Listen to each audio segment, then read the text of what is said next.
அனைவருக்கும் வணக்கம். ஜெனியோகி ஒளி அலைவரிசை தங்களை அன்புடன் வரவேற்கிறது. இன்று நாம் பார்க்க இருக்கும் கதை முகிலை ராசபாண்டியன் எழுதிய நாணயம் என்ற சிறுகதை.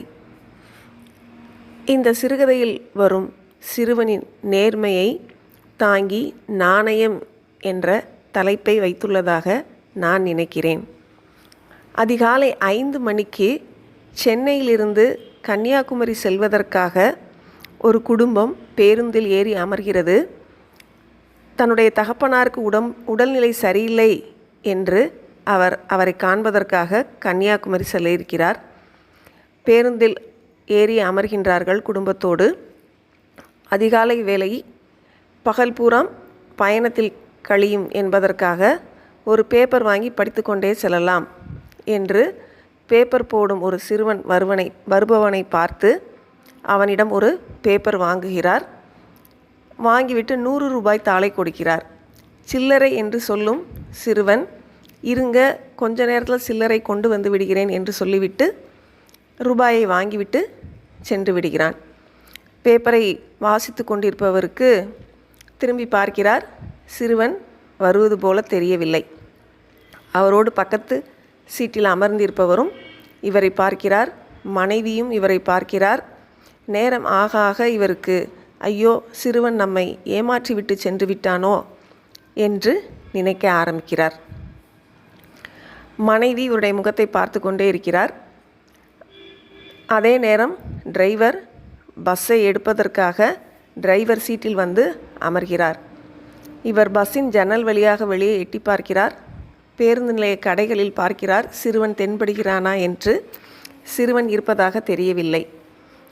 மனைவி கேட்கிறாள், 100 ரூபாயை வாங்கிட்டு போன பையனை காணலை, டிரைவர் பஸ்ஸில் ஏறிட்டார் அப்படின்னு. உடனே அந்த பக்கத்து சீட்டில் இருக்கிறவர், அந்த பையனை நீங்கள் பேப்பரை இங்கே வச்சுட்டு போன்னு சொல்லியிருந்துருக்கணும், அப்படின்னா அவன் நேரம் காசை கொண்டு வந்து வச்சுருந்துருப்பான், அவ்வளோதான், உங்கள் காசு இனிமேல் வராது அப்படின்னு சொல்லிட்டு அவர் சொல்கிறாரு. இவர் ஐயோ அப்படின்னு யோசித்துக்கிட்டே இருக்கிறவர் பஸ்ஸை டிரைவர் ஸ்டார்ட் பண்ண ஆரம்பிச்சிடுறாரு. அந்த நேரம் இவர் தனக்குள்ளாக சொல்லிக் கொள்கிறார், ஒரு பேப்பரினுடைய விலை 100 ரூபாய் என்று நினைத்து கொள்வோம் அப்படின்னு நினைக்கிறாரு. ஆனாலும் ஒரு சிறுவன் நம்மை ஏமாற்றி விட்டானே என்று இவருடைய புத்திசாலித்தனத்தின் மீது இவருக்கு அவநம்பிக்கை ஏற்படுகிறது.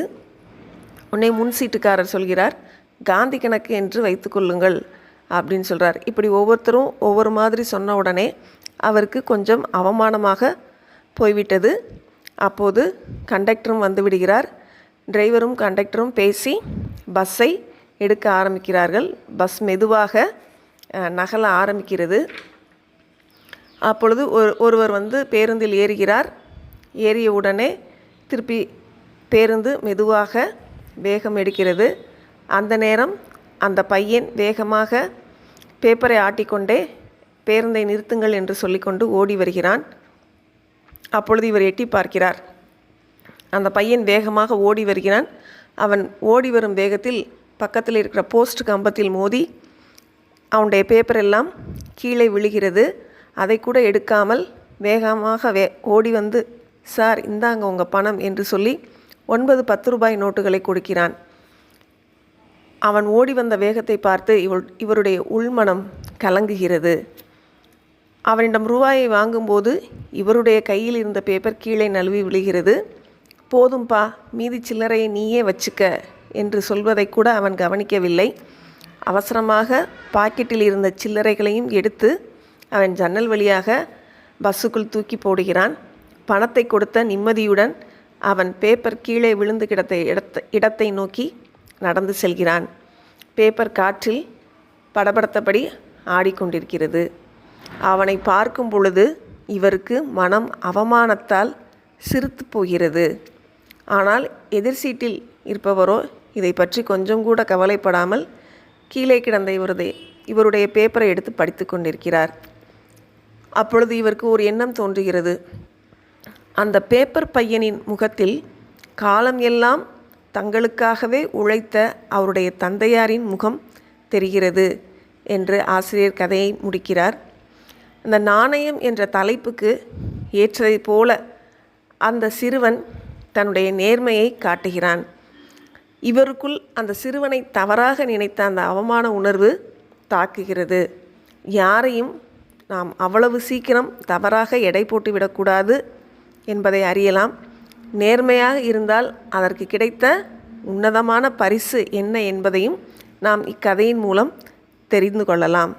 மீண்டும் வேறு ஒரு கதையுடன் அடுத்து சந்திப்போம். நன்றி, வணக்கம்.